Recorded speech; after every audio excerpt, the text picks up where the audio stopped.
When the mother-in-law was diagnosed with cancer, 3 million yuan was needed for her overseas treatment. Her two sons-in-law and youngest son shirked all responsibility and refused to pay a single cent. Without the slightest hesitation, the man swiped his card and settled the full medical fee. After the mother-in-law fully recovered and was discharged from the hospital, she summoned the entire family. She pulled 3 property ownership certificates out of her bag and handed them to the first brother-in-law, the second brother-in-law, and the youngest son, claiming the houses had been prepared in advance. The man sat quietly in the corner, waiting for the mother-in-law to acknowledge him. The mother-in-law slowly turned around, stared at the man with cold eyes, and declared bluntly that the 3 million yuan would be counted as his filial piety to her. She added that she would not give him a single penny of her property. The living room fell into dead silence. No one spoke up for the man. The father-in-law silently turned his head and looked away. The wife wore a complicated expression and dared not utter a word. The corners of the first brother-in-law's mouth curled up in secret delight. The second brother-in-law glanced at the man, a faint sneer hidden in his eyes. The youngest son looked triumphant, gently patting the property certificate in his hand. Watching the scene unfold, the man felt nothing but absurdity and mockery. The mother-in-law began to lecture him, saying he had been an auxiliary local son-in-law for 3 years with an ordinary job,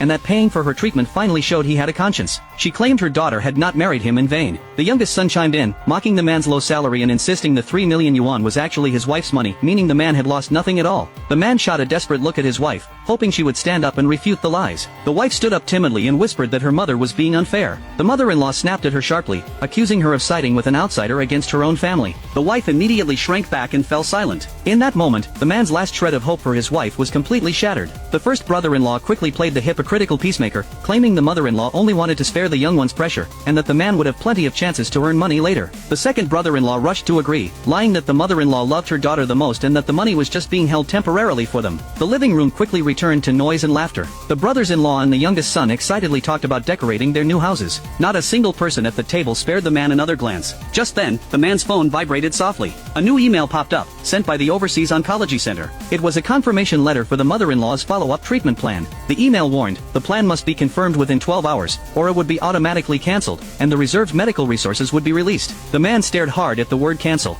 Meanwhile, the mother-in-law kept showing off the properties. The first son-in-law got a downtown apartment, the second a top school district house, and her youngest son a luxury large flat. Each time she introduced one, the 3 men grew more delighted. The 3 property certificates were rubbed until they glinted. Everyone gasped, saying the 3 properties were worth nearly 10 million yuan. The mother-in-law boasted proudly that these were her and her husband's life savings, and they would only go to their own blood family. The man spoke up calmly. So my 3 million yuan is just gone for nothing? The living room went silent again, all eyes fixed on him. The mother-in-law's smile vanished, replaced by anger. She snapped that the money was his duty as filial son-in-law, and that as part of the family, he was obligated to pay. The man felt only bitter sarcasm. The first brother-in-law shouted at him angrily, accusing him of being ungrateful. The second brother-in-law joined in, saying family should not care about money and blaming the man for ruining the peace. One by one, they attacked him, piling on unfair accusations. Sick of their ugly faces, the man decided to say no more. He stood up, clenched his phone, and spoke clearly. I never asked for the 3 million yuan back. The mother-in-law stared at him warily, warning him not to scheme. The man looked at her and suddenly smiled. He dialed a number and put the call on speakerphone. Seconds later, the call connected.